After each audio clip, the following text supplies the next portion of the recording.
खुलुमबाय बड'लेण्ड आपडेट चेनेलाव नोंथांखौ बयखौबो बरायबाय। दिनैनि फार्स्ट आपडेटआनो जाहैबाय आसामिस करियोग्राफार उदय शंकरा बर'नि दावस्रि देलाय मोसानायखौ लाजि फोनांदों। आसामनि मुंदांखा करियोग्राफार उदय शंकरा बर' हारिमुनि मुंदांखा दावस्रि देलाय मोसानायखौ बिथा खालामनानै गुबुन आदबजों मोसानानै फोरोंथाय दिन्थिफुंनाया बर' हारिमुखौ मुस्लिद खालामनो नाजादों।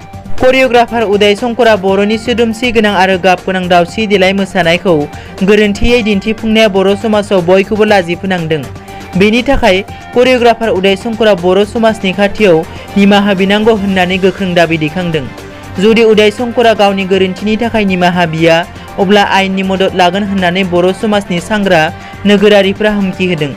मख'नो गोनांदि आथिखालाव समाजारि बिजोङाव भाइरेल जानाय भिडिअ'आव दावस्रि देलायनि मोसानायनि थार आवफाव बाहायालासे गुबुन रोखोमै नायजाथावै गहेना गाननानै मोसानायखौ नुनो मोन्दों। नैथियाव दङ क'क्राझार पुलिसआ गंनै मोसौजों बुंफबनाय गारि हमदों। आथिखालाव मोसौ सालान हरग्रा फालांगिरिफोरखौ हमनाय जाथाया सानसेनि उनाव सानसे बांबोगासिनो।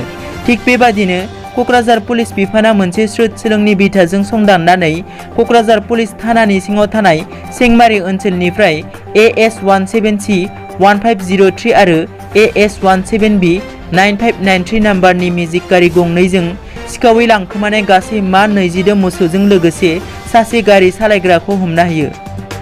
थामथियाव दङ चिरां जिल्लानि बिजनीयाव सासे सुबुंनि गोथै देहा मोन्दों। बिजनी रेल स्टेशननि साखाथियाव थानाय कालभार्टनि सिङाव सासे सुबुंनि गोथै सह मोन्दों। बे सुबुंखौ बरपेटा जिल्लानि पाठशालानि थागिबि 22 बोसोर बैसोनि पंकज दास होनना सिनायथिनाय जादों। रिपर्टनि बादिब्ला पंकजआ सासे भिडिअ'ग्राफारमोन। बिथां पंकजआ गावनि बिमाजों बिजनीनि 1 नं वार्डआव गंसे भारा न'आव दंमोन।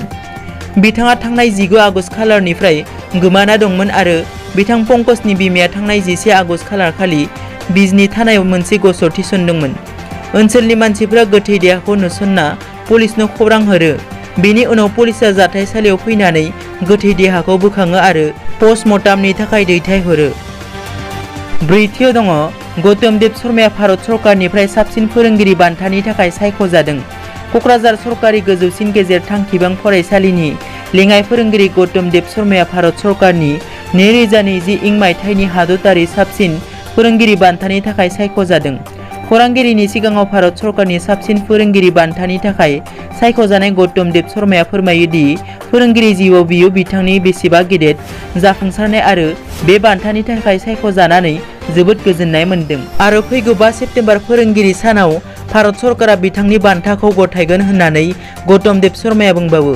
मख'नो गोनांदि बिथाङा 2020 मायथाइनि हादोरारि साबसिन फोरोंगिरि बान्थानि थाखाय सायख'जानायनि उनाव BTC ओनसोलाव गोग्गाथाव रादाब लाबोदों। बाथियाव दङ आसाम सरकारा फरायसालिफोरखौ खुलिफिननायनि थांखिखौ फैगौ 25 आरो 26 खालार खालि सावरायगोन। कर'ना भाइरासनि थाखाय गासै सोलोंथायानो बन्द जानांदों, जायनि जाहोनाव फरायसा फरायसुलिफोरा जेंनाजों मोगा-मोगि जानांदों। बे समावनो आसामनि सोलोंथाइ मन्त्रि डक्टर हिमन्त बिश्व शर्माया सोलोंथाइजों लोब्बा गोनां बिबुंथि होयो। बिथां डक्टर शर्माया खौरांगिरिजों मोगा-मोगि जानानै बुङो दि जों फरायसालिफोरखौ फैगौ सेप्तेम्बर दाननि 1 खालार खालि खुलिफिननो थियारि आरो गासै फोरोंगिरिफोरा कर'नानि आनजाद नायगासिनो। नाथाय जों बेनि जोबथा थांखिखौ फैगौ 25 आरो 26 खालार खालि सावरायनायनि उनावसो लागोन।